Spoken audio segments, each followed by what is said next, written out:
चलो बच्चों, चलिए प्रश्न को देखते हैं। प्रश्न दिया है, एशिया का घास स्थल होता है।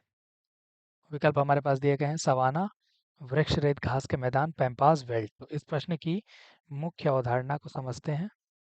मुख्य अवधारणा, जो मुख्य अवधारणा है, यह घास के स्थल यानी घास के मैदान से संबंधित है।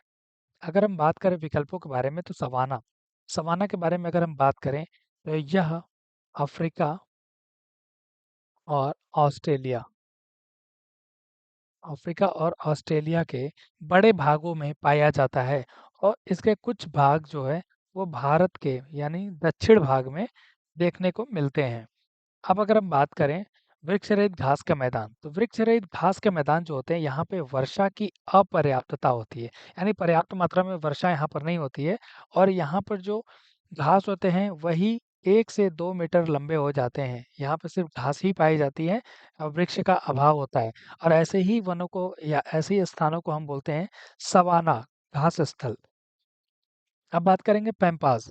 पैम्पास जो होता है, यह दक्षिण अमेरिका में देखने को मिलता है। दक्षिण अमेरिका में यह देखने को मिलता है। और वेल्ट के बारे में बात करें, तो यह अफ्रीका में देखने को मिलता है, अफ्रीका में। अब हम बात करें एशिया के बारे में, तो जो एशिया का घास स्थल होता है, उसके बारे में अगर हम बात करें, उसे हम स्टेप्स बोलते हैं।